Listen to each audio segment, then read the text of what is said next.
Second grader. And I'm Jen Crom. I'm the secretary of the PTO board here at Gothenburg, and I've got a third grader and a first grader. Well, thanks everybody for coming out. It is a wild night. I suppose that's, Vermont in February. You take your chances. But turning it over to you. All right, well, Thank we you. the budget process in the school district starts in September, believe it or not, for the following school year. So it's way well in advance. And usually what happens is we look at the information we have for the current year and we start to project, what if we do the same thing next year? How is that going to affect the tax rate? Is it going to go up or down? What can we add? What's the economic environment like at the time? The last few years have been sort of tough because the economy hasn't been doing that well. And this year we were hoping it would be doing a little better by the time we got to developing the school budget. It hasn't really bounced back as much as we'd like it to. I mean, I think people feel a little bit better and the gas is a little bit better, but not in a place where we can say, let's go for it this year and add everything we've wanted to add and the budget can go up, significantly. It hasn't felt like that for the 4 years I've been here, which is, it's just the way it goes in that arena of budgets and town budgets and school budgets. And we're very sensitive to that, and so is the school board. How much are the people willing to pay for it this year? And then I always have the pressure, because I live in the schools, of the teachers and the principals and all the administrators. They want what they want. They want to expand. They want to grow. And the PTOs and the PTAs really want to. I want this, and I've always wanted that, and it's sort of a wish list. And then I have to balance that with the reality of the other side. The people who don't have kids, and the people that are on a really tight budget, or retirees, and so it's a lot of different constituents that I'm responsible to. It's a little different than everyone else that's within the school. I can't just say, well, yeah, we want a 12% increase. We want all these new things and 6 new teachers and 4, new computer labs or computer carts.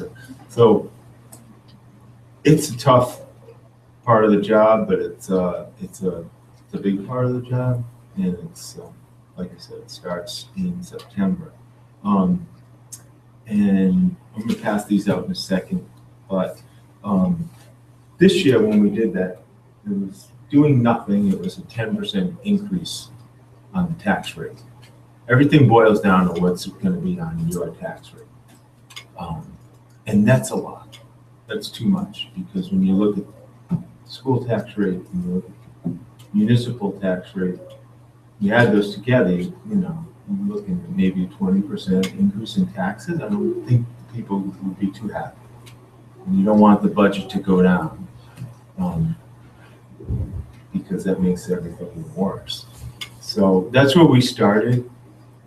And some of the reasons for that are, you have health insurance, you have teacher, paraprofessional, and administrators contract increases.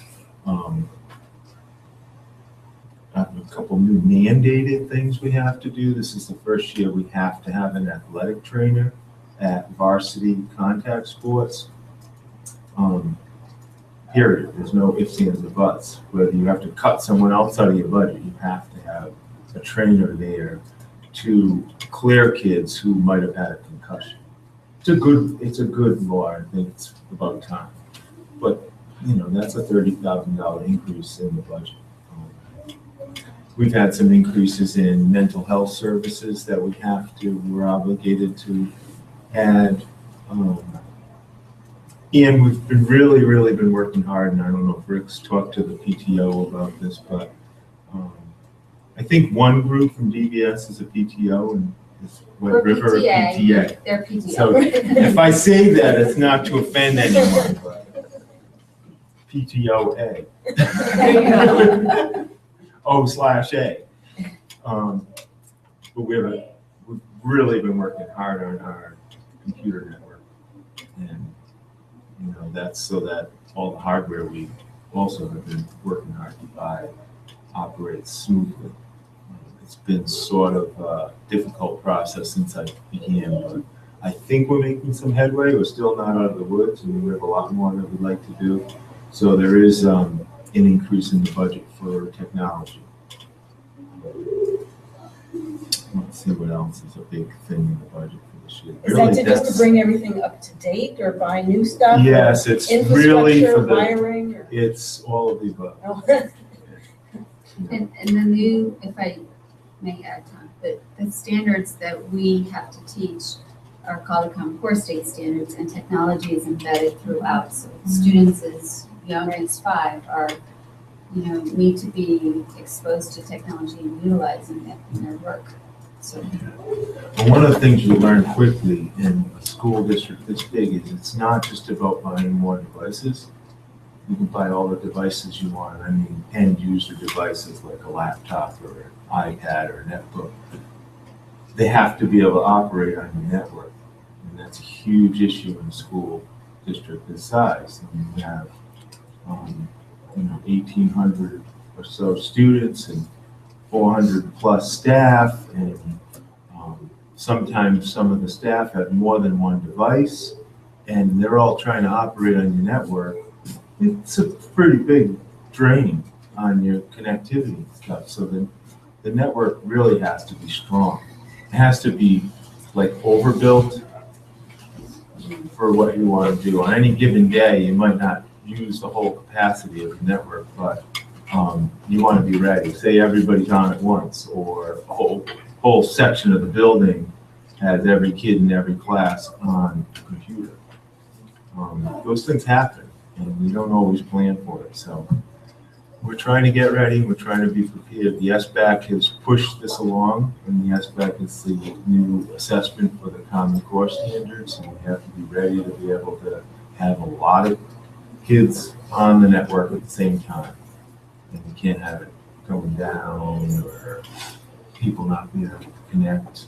So that's why I said all of the above.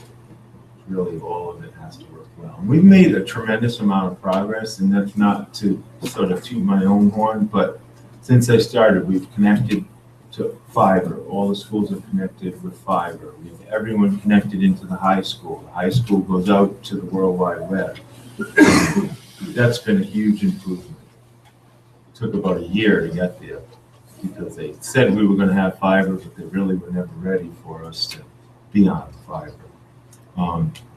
We also, the first year I was here, installed a universal Wi-Fi system, which was really a big step forward, a couple steps forward. So every school in the district, every program in the district has the same Wi-Fi system. So wherever I go with my computer, I don't have to log in or anything. One nice smooth system. Now, just in the 3 years since we've installed that, we've already found out it needs to be upgraded. Because one thing with technology kind of is going to change almost a day before you install it. It's already out of date. So we installed it thinking that we'd have, maybe 15 computers in each room that needed to operate on the network. And now they tell you to plan for about 50 per room to get on the network. So that's a huge difference. So we're going to be looking at upgrading the Wi-Fi network. which schools are in most need of upgrades to their systems for technology? Actually, they're pretty much level. I think this building and Atakuchi may be a little bit easier because they're newer. But we're pretty much on equal footing. The high school's more complicated. It sprawls forever. When you get in there and you get into the wiring, which is all up in the ceilings, and it's not easy to get through walls in the school because they're all cinder block. So they're pretty level, and we're very careful and we have a district technology team that meets every other week, and we're very careful of, based on student enrollment, who gets what, and keeping it level. There are times when a school might need more money to get to the same place, because that's just, White River School is 100 years old. Sometimes there's things that cost more to make improvements to the infrastructure there than it does at Dustin-Eichler or maybe middle school. So one of the things I'll mention too about the budget is we do go into the school board asked me to develop a budget that I want them to support. And the school board is the ultimate say on what that ends up looking like and what they think the people can afford and what they can support and tolerate. So, I go for the gusto. I wanted another assistant superintendent. I wanted a technology coordinator. I, wanted a couple more teaching positions. So it's not that we don't go in with a lot of goals, but it's also like, okay, so we're up 10% without doing anything. You add all that, that's really 20%. Not going to happen. So it goes through, 3 or 4 months of these kind of permeations and changes, and the board will set a goal that they want to be under 4%. That's what they think, based on their knowledge of the community and people's budgets and pocketbooks, they'll afford and accept and support. So that's where we ended up at 3.9%, which is the budget for next year. It's almost $1 million increase. And what does it do for us? People say, oh, it's kind of a status quo. No, I'd say it's a little better than a status quo budget, but it's not a hit it out of the park for the programs budget. We're going to do the infrastructure work we need for the technology. We're going to add the athletic trainer. We're going to maintain the class sizes that we have, which I feel really good about because they're pretty good. We're not going to be adding an assistant superintendent, a second one. We're not going to be adding someone to direct the technology department. It's going to be the district technology committee, but we're also not seeing cuts. And I think it's a budget that is reasonable for the taxpayers to have. So, what was the change if it was 10% as status quo and then it went down to 4%? Where did it cause that change? What happens is there is a director of finance, Jim Gazina, and I scrutinized every single line, and we're able to find savings in certain places that maybe had a little bit more, I hate to say fat, but maybe had a little bit more surplus in previous years. One of the places we got lucky this year is fuel oil. And we saved $50,000 just like that because the price dropped just about when we were ready to lock in, and we locked in a lot lower than we're paying this year. So that was great. And it's like free money sort of thing. That's how, you buy 130,000 gallons of fuel oil a year, it makes a big difference, the drop that you've seen. Things like that. One of the other things that really helped us this year is student enrollment. Lots of people have seen huge declines, and we've been able to maintain some stability. And we were, and this isn't just me, but we were very ahead of the curve with preschool, and we signed on for a grant 3 years ago to start bringing in preschoolers that are in private preschools, and that allowed us to start drawing down state funding for the pre-K kids before the law came into place. So now that the law, if it was optional for us for next year, a lot of districts said, well, we're not going to do that because it's too expensive. Well, we already had the money to support the $3,000 that we need to pay. If a parent comes to us and says, I want to send my kid to the Green Mountain Child Care, we want the district to support you. The district has to actually subsidize that preschool with $3,000. But because we got ahead of the curve, we're drawing down from the state half of what we call the average daily matriculation rate.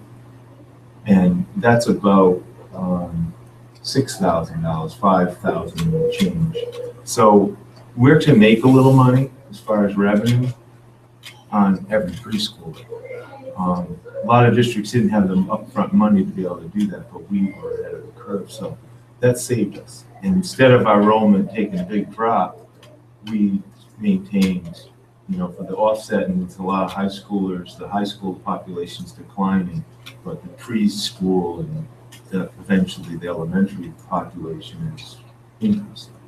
So we think we added 78 students to our census with all the preschool students that we think are going to be coming. Made a huge gap. It's on the revenue. The budget is like this. There's your expenditures, which are all the things we're paying for, and the revenue. And the revenue includes what you all pay as taxpayers, but all the money that the state gives us in different grants, and the federal government gives us in different grants, and for different incentives for different programs. And obviously, the more money we get on the revenue side, the less we have to raise from taxpayers. So, I probably talked too much before I gave this out, but I know once you give something out, you're going to be focused on that. So let me just see if anything else I want to say before I talk about this. I don't think so. This is generally in not a hardbound, but in a bound report. That's called the Town and School Annual Report. And kind of soft cover on it, but it is bound. It's pretty attractive. The covers, the local artists, some local photography in color. And this is at the printer.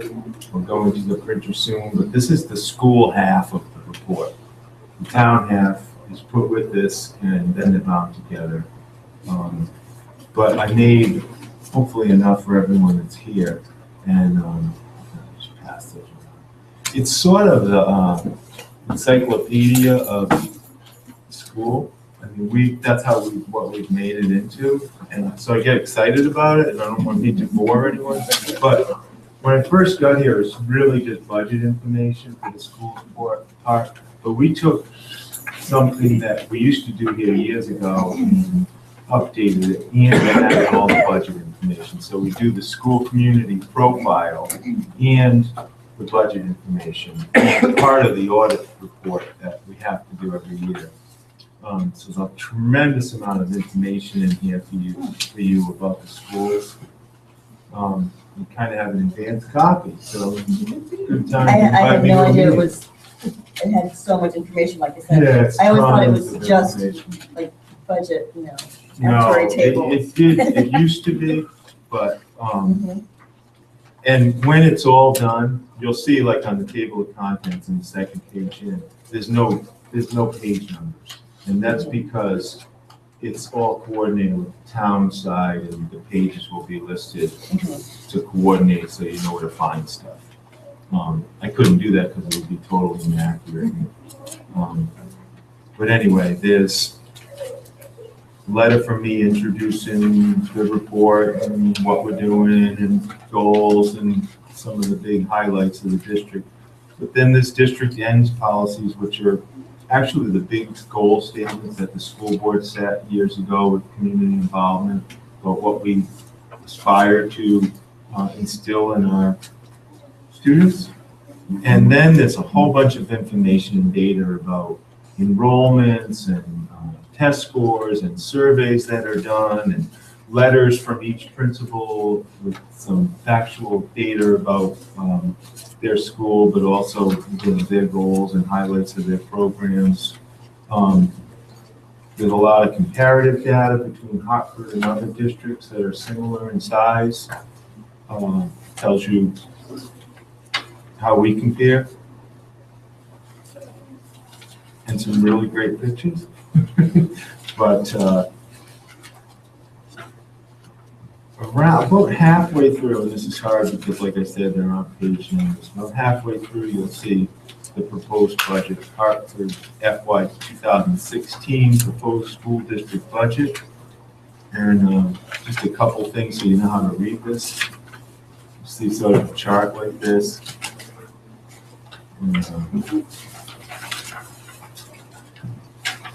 That's what I was talking about, all of the expenditure, the revenue budget and expenditures right there. And our school budget is that top chart in the bottom right corner is 36,128,515. That's the budget number you're gonna see on March 2nd, is it? 3rd? First Tuesday after the first month. I'm never gonna forget. It's stuck, I don't know. Yeah. When you're asked to vote, that's the number you'll see on this warrant. So that's how it's put together. Well, it's a big number. It's about $1 million higher than last year's number. A little more than $1 million higher.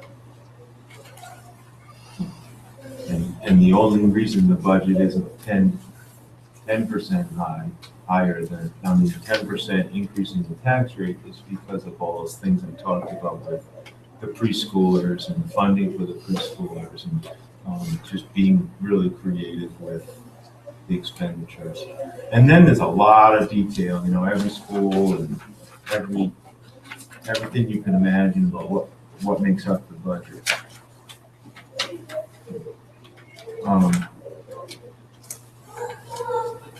And again, it's 3.9% increase on your tax rate on the school side. I know the town has proposed a town budget that's about an 8.9% tax rate increase on the municipal side of your tax bill. I'm really worried about that. Not that I'm saying don't support your town, but I'm just worried that if people are upset because that's too high, they're going to vote down both.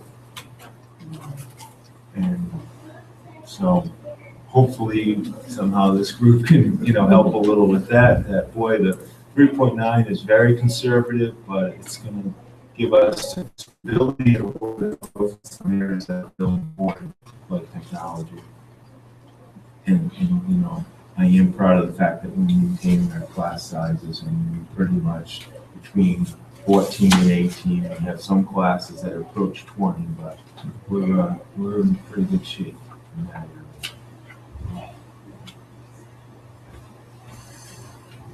area. The other area that I mentioned in our budget and the school board and I have worked really hard on is maintaining our facilities. When I got here, we had probably about $30 million of deferred maintenance. Nothing had been done. They didn't take it very. It seemed like, I'm not trying to bash my predecessors, they had other priorities and the economy was really bad at the time. First thing to go are things like facilities. Well, we can put the roof off for another year. Been like that for 25 years, so what's one more year? And so one of the things I did the first year, the school board wanted me to get on top of the facility needs, so we had an engineering firm come in and assess every single building. And even though it's 4 years old now, that's been the basis of a 25-year maintenance plan. That was the basis for why the White River School is going to undergo a $3 million renovation this summer, because they have a lot of needs that weren't taken care of for a long time. We're getting a new roof on the gym from the roof joist up. It's a major $1 million part of the project to make it safer, more energy efficient, and safe, not leak. Yeah.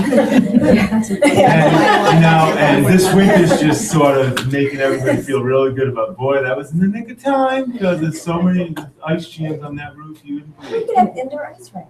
Yeah. Well, music teachers were not delighted that the water was seeping down below and your instruments. So, and then twice in the past couple of weeks, the furnace has not gone on in the morning. That was twice this week. Was it twice this week? Oh, no. Twice just this week. See, I'm having so much fun, I lost track of it. Yeah, this weekend's supposed to be super cold. So that- Well, I will say maintenance has worked really hard to They get got it. it going before the kids got So there. you were able to keep the kids in school? Yeah, because we found out about it like at 4:30 in the morning. It was like focusing on. Right. And no frozen pipes or Nope. that you know of. But that helped never. Yeah. So, and the furnace is, the heating system being replaced, that's part of the $3 million in the heating system. And they're also renovating the bathroom, most of the bathrooms, and a lot of the flooring and ventilation. It's exciting. It's a big project in 100-year-old building. That has to be done within 2 months of summer. Yes.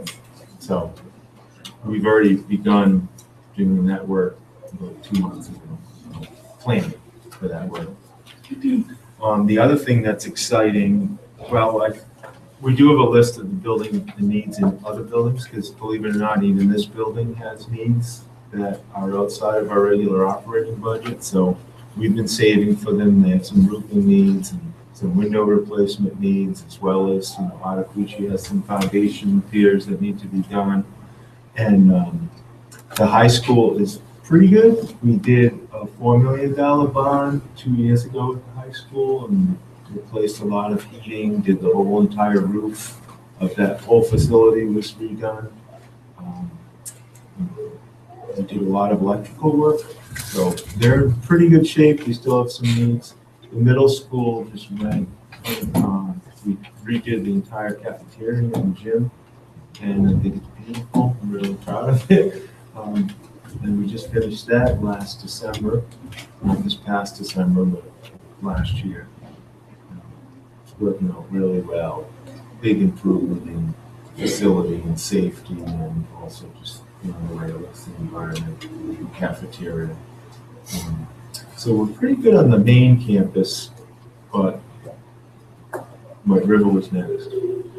And then the needs are a little bit less.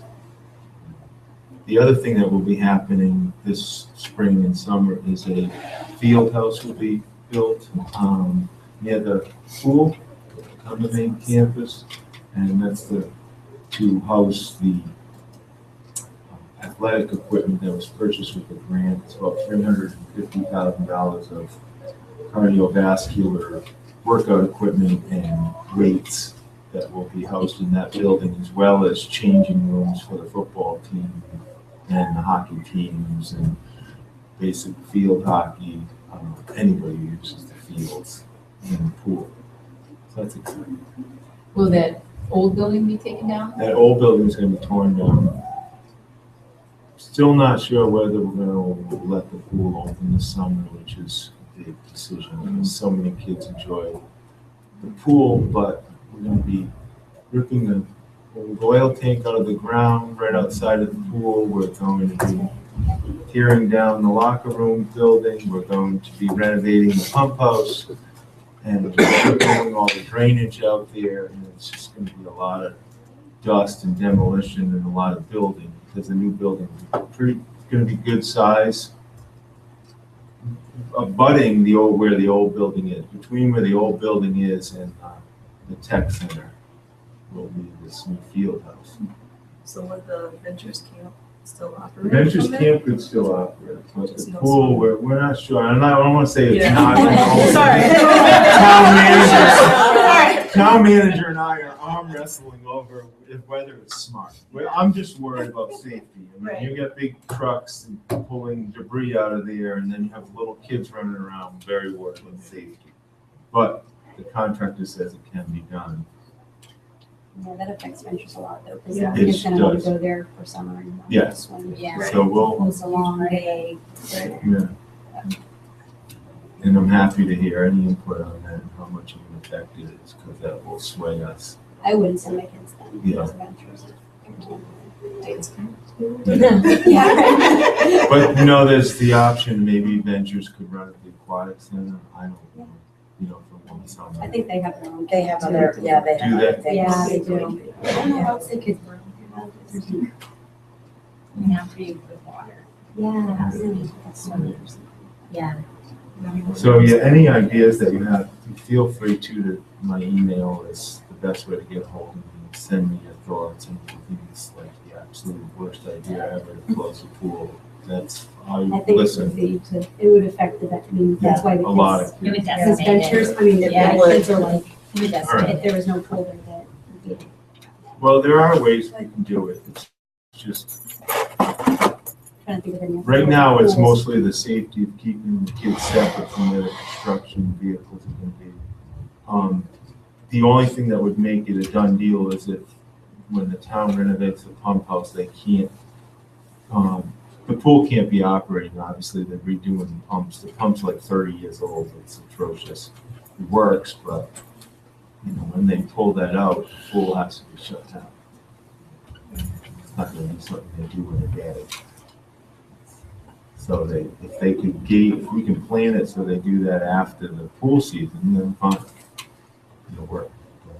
It's very, construction tricky.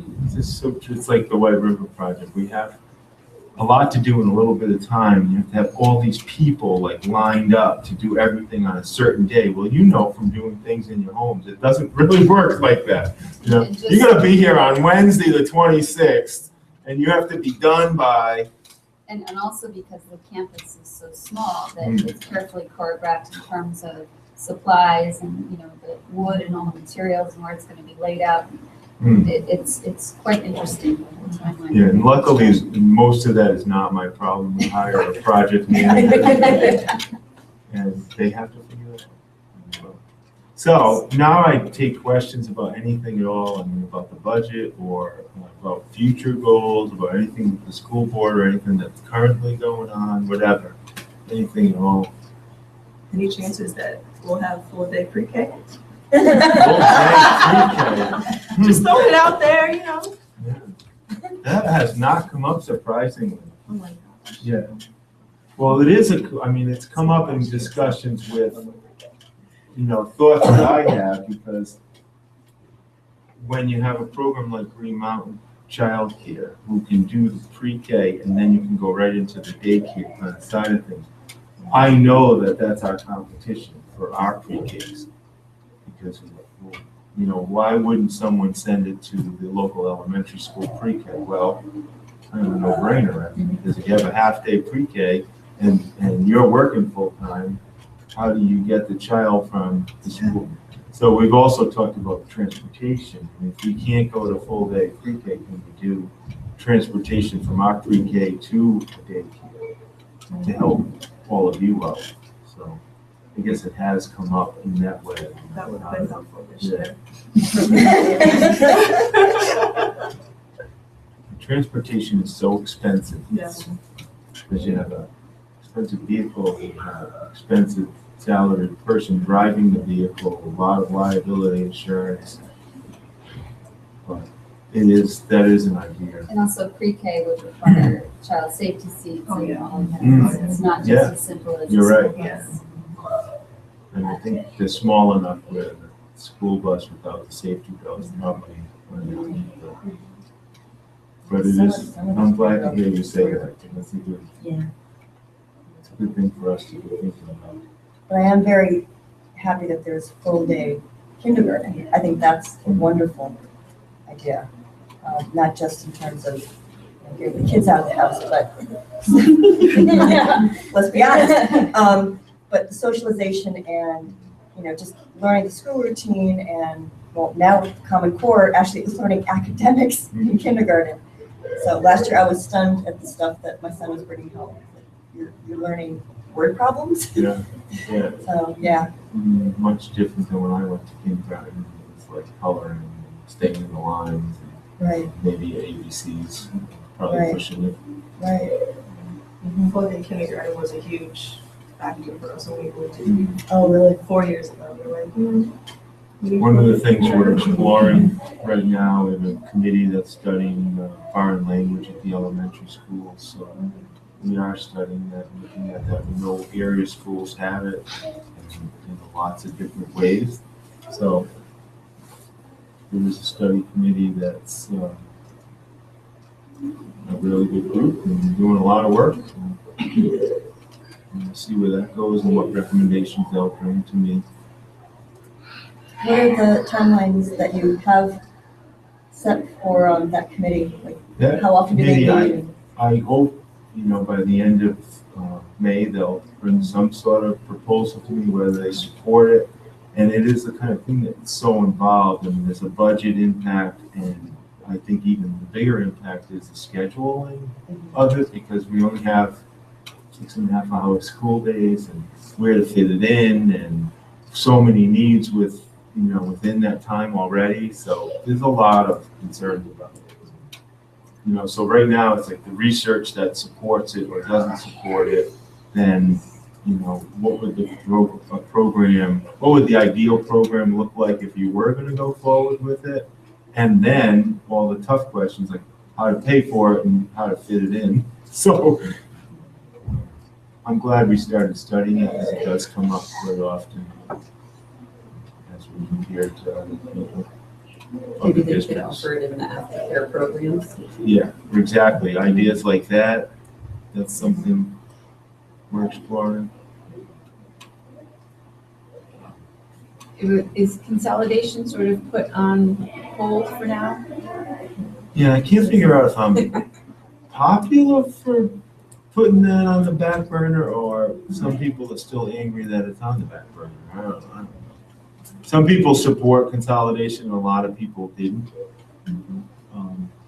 So it's sort of an interesting thing, but with the, so I didn't think with 3 pretty vibrant elementary schools, it made a lot of sense to try to close one, especially the one that people were talking about closing, which is a rather new facility on Akuchi School, or the White River School, which is so vibrant with so many people. It's such a lively place. Is this really making sense? That actually was the impetus to doing that engineering study, because part of the basis for that whole consolidation effort was that there was these huge deferred maintenance issues, especially at the White River School, and how much it was going to cost, and taxpayers would never be able to have the stomach support to support those renovations. And so we said, you know what, we really want to know what the costs are. What are the deferred maintenance issues that are so costly that we should close one of our buildings? Because it'd be cheaper to do that. Or that was kind of part of the theory behind consolidation. And there are a lot of other things that people were talking about, but that was one of them. So once we realized that really White River School needs a heating system and a roof over the gym, people were like, $3 million versus $40 million? Or what do we do with the Ayacuchi School if you closed it? It's a big, beautiful school way out there in the middle of a neighborhood. Yeah, a rec center where people go, So, and the other thing is, another a factor that was affecting or impacting the whole study and why people talked about consolidating was declining enrollment. So the board said, well, if you can improve or increase our enrollment, or at least decrease the amount of decline in our enrollment, that will really help the effort to fight consolidation. That was part of it too. So we're going to have so few kids in a few years, it would be too expensive to maintain 3 elementary schools, a big middle school and high school. And we did that. So I actually wrote a plan that's called the impact plan for high school enrollment, and we did a lot of positive PR to increase the number of kids that we get tuition to the high school, and we're able to slow down the decline in enrollment, and at least slow it down in comparison to other districts around here. Woodstock, Windsor, there's been drastic declines in enrollment. And we've had a decline certainly, but nowhere near as what they've had. So we've kept our revenue up. So how come if my sister's children go to the Heartland Elementary School and her daughter is it 8th grade that they graduate, she gets to choose which high school she wants to go to? How come she gets to choose a New Hampshire school? Well, it's funny that you mentioned that, because just recently there's been some legislation or some development of some legislation in Vermont trying to prevent that. They don't want she's choosing Vermont. Hanover I know. over Hartford, and And it's kind of, I'm just curious why she gets to choose that. well, there's certain towns. Vermont is like it's very interesting the way the municipalities developed, but they're sort of all different. A lot of them are different, but some of them have choice at the high school level. So they might have a K-6 elementary school, and then you can send them wherever you like, and they'll give you a certain amount for tuition from 7 through 12. Some are from 9 through 12. Some belong to a union school district, like in the Windsor Central towns, where they have a lot of K-6 elementary schools, and then they belong to the union district, so the kids are going to go to the Woodstock Union Middle School and then high school. And then there's like Windsor Supervisory Union, Windsor Southeast, where they have these affiliates, Heartland Elementary and Brownsville and what's the other one? There's 4. And Albert Bridge. And they can go to the Windsor High School, but if you don't want to go to the Windsor High School, they have choice. You can go to Woodstock, you could go to Hanover, you could go to different places, and they'll give you the amount that it would cost at Windsor High School. And then there's towns like Sharon, where you have a choice, period. You can go wherever you want, and they'll give you a set amount. It's usually like based on what the state of Vermont gives us for a high school student. So that's the way that town was established. It's part of the bylaws and like the fabric. But it works the other way too, that, families in Cornish, New Hampshire can choose to come to Hartford. Oh, exactly. Yeah. We get a lot Yeah. of, we get Yeah. a lot of Cornish. Right. We get a lot of Heartland students. Hanover, Yeah, it's Hanover's a 11 lot. towns that go to the Hartford area career and technical centers. Hanover's tuition is a lot higher than ours. It's over 20,000. Ours is about 15,000. There's not a lot of rhyme or reason to it, but we do. It does give us some incentive to be as attractive as possible, which is helpful for me. So the board can't just say, you know what, let's let this get run down. We're competing, and those tuition kids bring in, and you'll see it in here, it's over $1 million of revenue for us. It's big. It's a big part of our budget, and we depend on it. So if they were all to say, you know what, we don't want to go to Hartford anymore, we're going to Hanover. Yikes, we have trouble. That wouldn't be fun, that wouldn't be pretty. So, One more question. What's the, are there any discussions going on in terms of security in any of the schools? yes, good. I'm glad you asked that question. There's a couple things. One is we have a position for a school resource officer. We've had one for most of the time I've been here, and I don't think it's probably 10 years before I was here, there was a school resource officer. We had Christina Adams for the past 3 years, and she became a detective for the county, and so we had a vacancy. We filled it, and the person that we filled it with was a brand new policewoman. She really didn't like the job. It's not an easy job. You have many bosses, and you have 2 distinct different sets of rules. Police work under very different rules than someone in the school system. So that was problematic for her. And it's She one decided to officer leave. for- It's one officer, and they're really 2 days at the middle school and three days at the high school, but they're available to all the elementary schools. They really don't spend a lot of time, but if Sheila has an issue and calls the SRO, they're there. So that's one thing. I've already, I've made sure that the police department knows we want an SRO. Please hire someone. We interview together and try to find the right person. They haven't been able to do that. They had 4 vacancies in the police department, just excluding the SRO. We have 4 officers at the police academy right now. So they're short. Yeah. They really don't. So right now, we don't have. We don't, but we still The need, Hartford But we have the Police police. response. Yeah. Okay. Okay. we don't have a designated SRO, but we're in contact probably daily with someone at the police department about different issues and different concerns. We just met last Friday with the 2 chiefs and detective working on issues at the middle school and high school and the tech center and concerns and so.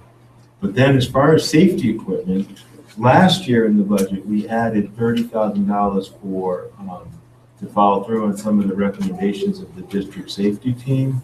And those actually going to be installed next week. So good timing, and here's what they are. And every school is going to have a camera at the front door so that the secretary or the principal can view who's coming in. They're also going to have a remote locking system or unlocking system at that same front door.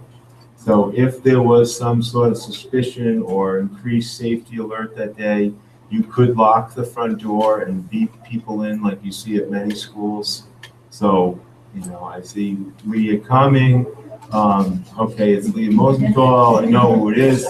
Beep, you know, and they'll have an intercom so you can say, you know, who are you and what's your business here? So that's going to be an option. We have not decided to actually lock the doors all the time, but the principals and I will have that ability to say, time we're going to do this. Or for some reason, last year we had a bank robbery.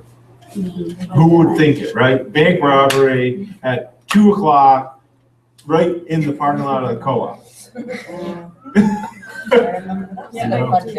that might have been a day when, boy, it would have been good just to lock down the high school, the middle school, the tech center, and the White River School, of course. And have people beeping in, just like, what's your business here? And yeah.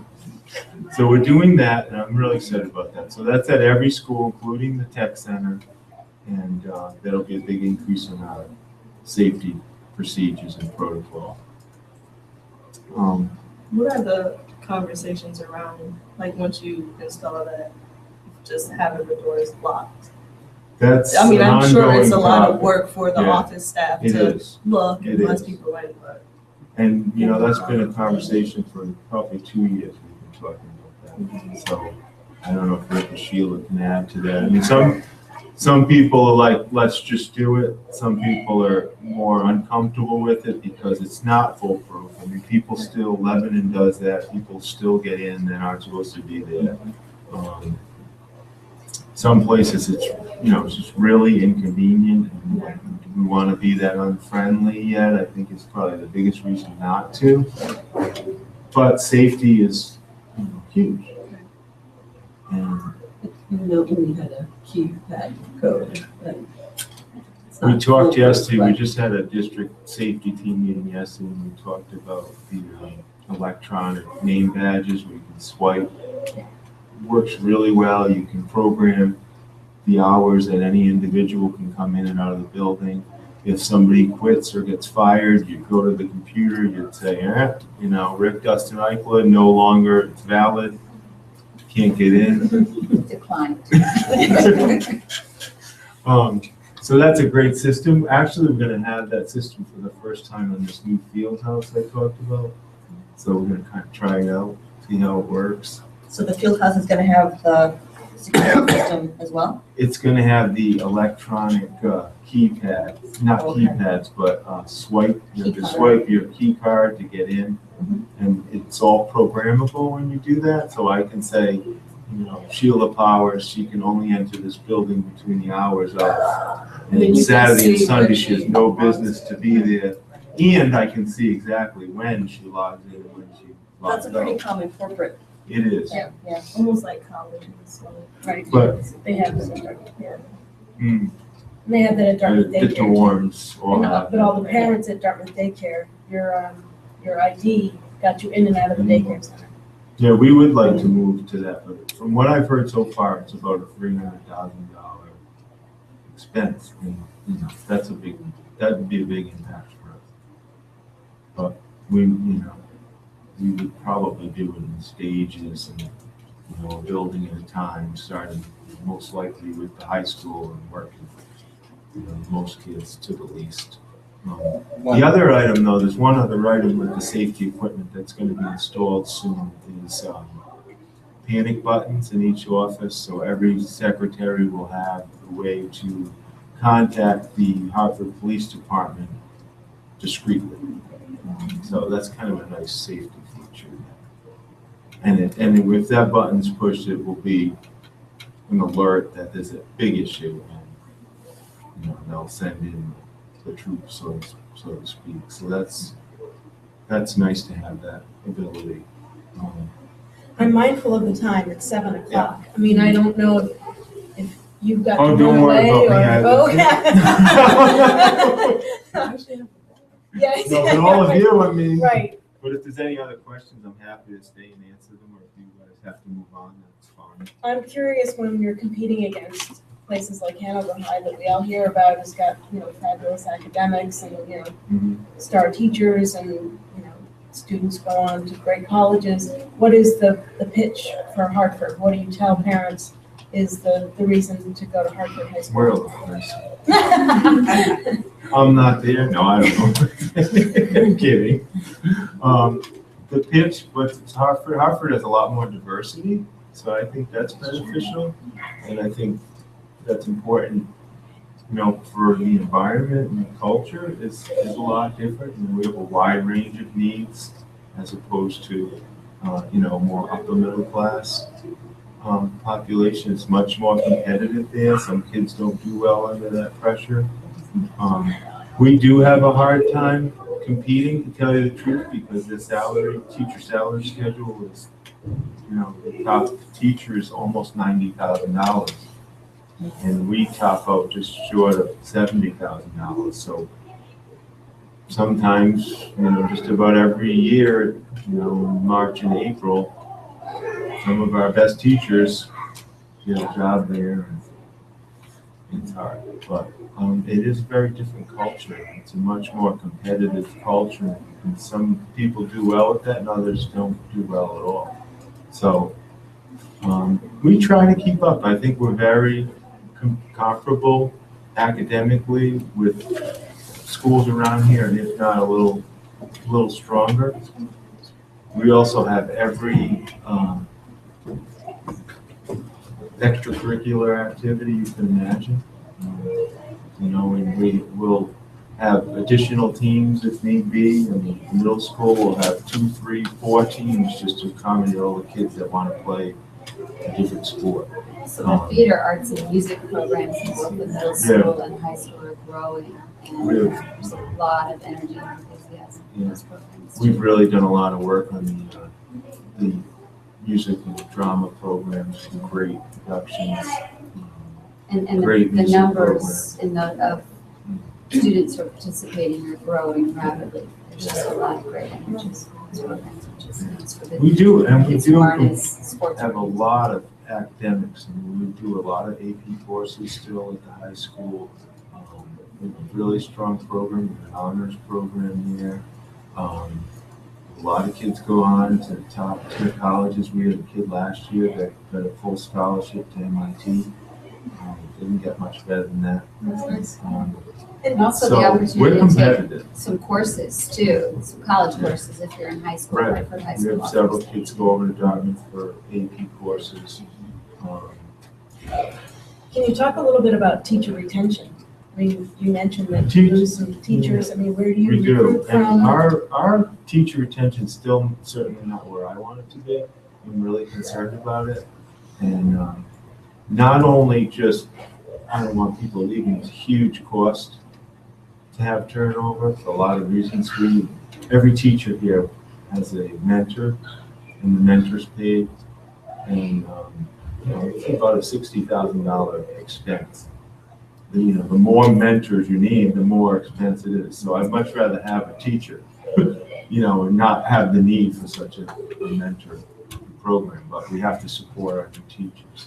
I think last year we had about 32 teachers leave. So that's a lot. But we have 238 teachers, so but it is too high. And That's I just why, study yeah. why every person leaves, and I find out why they're leaving.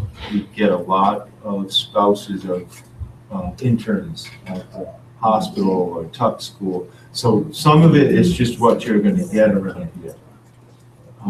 Do you include retirement in those numbers? Yes, we do have an Asian teacher population, and we have a whole cadre of teachers that are eligible to retire with, the highest level of pension through the Vermont Teachers Retirement.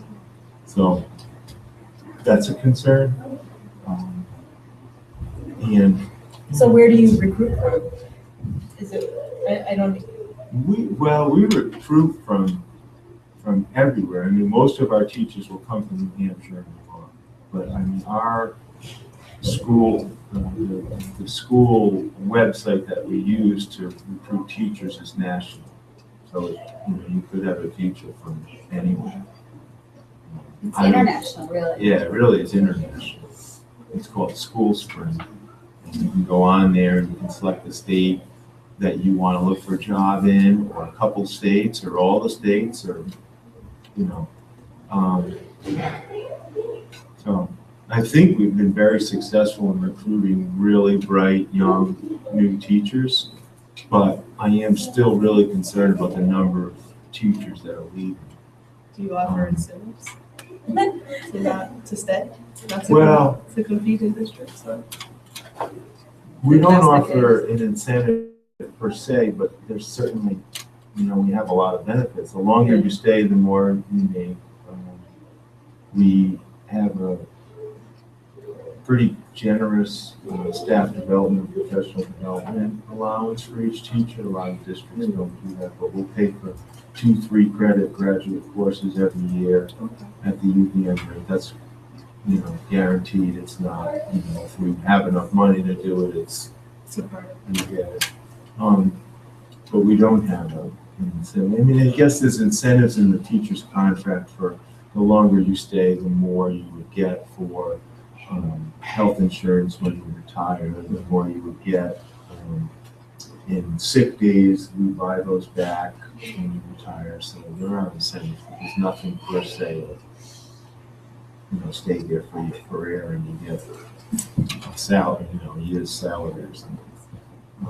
I have a question. Are the teachers getting enough funding, like say for the classroom, or are they paying a lot out of their own personal money to supply fun crafts and things for their classroom? I haven't had a lot of people complain that they are, but I know they do pay for it. And that's very common for teachers to pay for some of the supplies they want out of their pocket. In fact, the internal tax revenue service allows them to deduct that on their income tax. And a lot of people do. I don't know if Rick or Sheila has an indicator on that more than I've been an educator for 27 years, and that's just, it's something that teachers do. You're at BJ's or Walmart and you see something that your students are gonna utilize or enjoy. Teachers just are generous people. Yeah. There's no demand for them to do that, and they do have a budget, a classroom budget that has been level funded over the past few years. But also, our PTA helps out teachers too. They're very generous. When teachers have a special project, they can make requests, and our PTA has been generous in that regard. Teachers do buy things out of their own budget, but I wouldn't say it's an extraordinary amount. I would intervene if I thought that were happening. I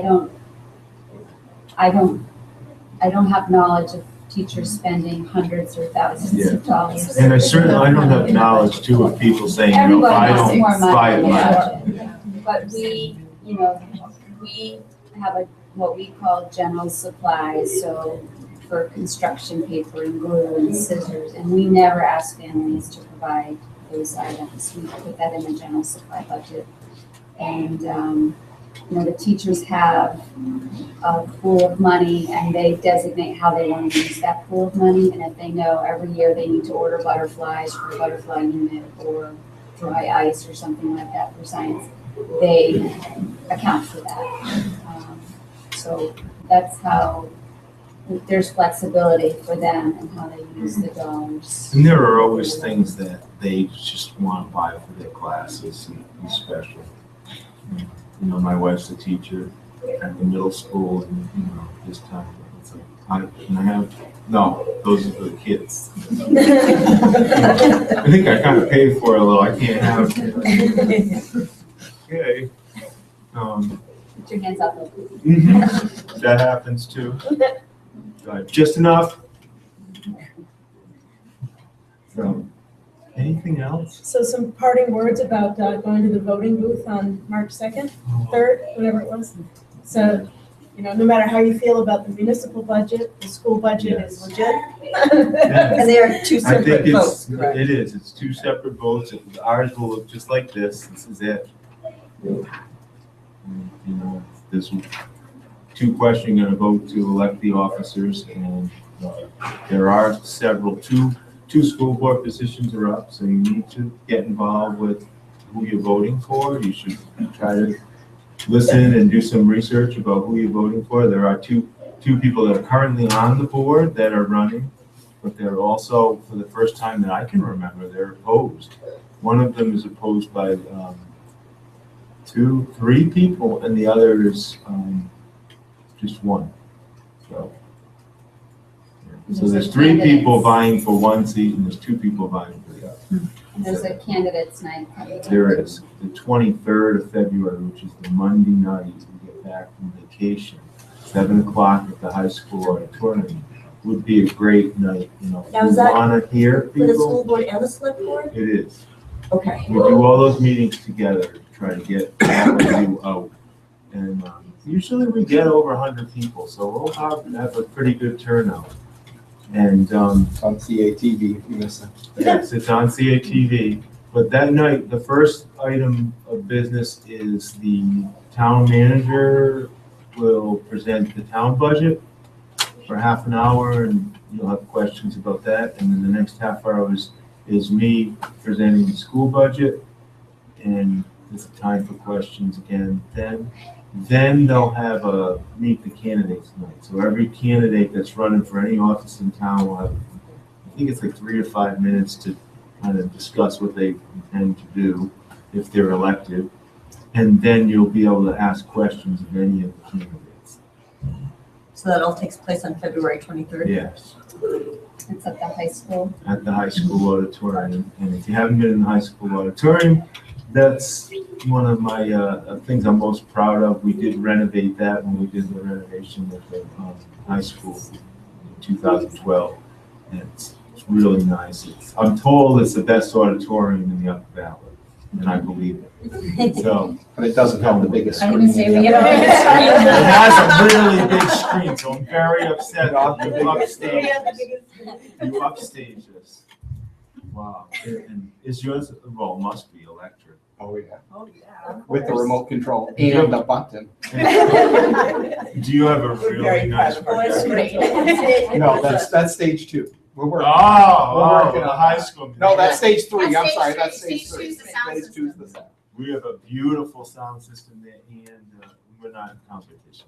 But But And the a great screen in projector. full action with all the little kids singing from Frozen. Getting up and Yeah, dancing. exactly, with all the hand Wow. gestures. I mean, I think that was in action. It was a good night. I have a quick That's great. question. Is the pool part of the school? Is that maintained by the school or is that No. maintained by the The town? pool is owned by the town on the school property, Okay, just like the hockey rink is owned and managed by the town, but it's on school property. I was just curious about, well, And the unique bathrooms really need to be relationships. renovated at the pool, so. Yeah, They're And- horrible. yeah, that's what we're doing. We You are. are doing that? That field house is gonna have the bathrooms and changing rooms for the pool. Oh, that would be great. So we do work together and we Have you done cooperate. So, yeah. Once. They're all- I don't even step in there. And that's where the football players and some of the other athletes change, and it's unbelievable. Pungent, wow. I can like taste it when you even think about it. So So it gross. needs to be torn down. Yeah, well, it was built It's in the not enough to breathe. 60s by the highway department, and they came up and they, built it, and it was great then, but it was way overdue for, so that will be torn, that will be torn down first. We can't build a field house with that way. But that, we share things, the town and the school, like we're gonna share the fields, the new fields out on Route 5, built by the town and managed by the town, but we're gonna use them. Do those A lot. have tennis courts on them, the new fields, do you know? I don't think so, No. but we do have tennis courts at the middle school. Yeah, we use those. I don't know what kind, they might need some renovation, I don't know what kind of shape they're I think it just, there's no lights at night, in. so when it gets dark, they. Well, at least I haven't heard them talk about tennis courts yet at Max Field. There might be a plan for that. When do they open? Schools. This spring, This spring. yeah. We're starting to play on them this year. We'll play varsity baseball on the new field. And the track, is that? The track right now is, I Yes. don't want to say off. I do have to go by 7:15. And on that note, yeah. It's fine. I'm kidding. No, we're still working on it. I mean, 2 years ago, we passed the bond for the recreation, the field house, the middle school renovation, the fields at Max Field, the renovation at the hockey rink. And there wasn't enough money to do the track. But a lot of people are still talking about it. Some people are fundraising, some people are looking for grants. So it's still something we need to do. I'm convinced we need to do, there's such a limited space there that we need to do the artificial turf, even though there's a lot of concerns about that. We need to do that in order to have the track. Because the track's going to take up so much of the field space, you'll have to practice on the playing field. It's a nice spot for a track up here, though. Yeah. Yeah, I heard about that. There's also talk about a track maybe at Max Field, but we really wanted it at the high school and the middle school, so kids use it all the time. I mean, we're still working on it. I don't think it's a dead issue. 3 bond votes, the board had no intention of trying to do that again. And plus, people are sensitive to the tax burden on all of you, because we have a lot of bonds. We have the town hall that's being renovated, the West Hartford Library, the White River School. A lot of bonds. Yeah. Well, anything else and now, or feel free to email me or ask me back at any time. Yes, thank you for coming. Thank you. We did get a viewer, so somebody is watching. Yay! One viewer. One viewer. But there could be people watching tomorrow. Or So we tonight. have a snow day tomorrow.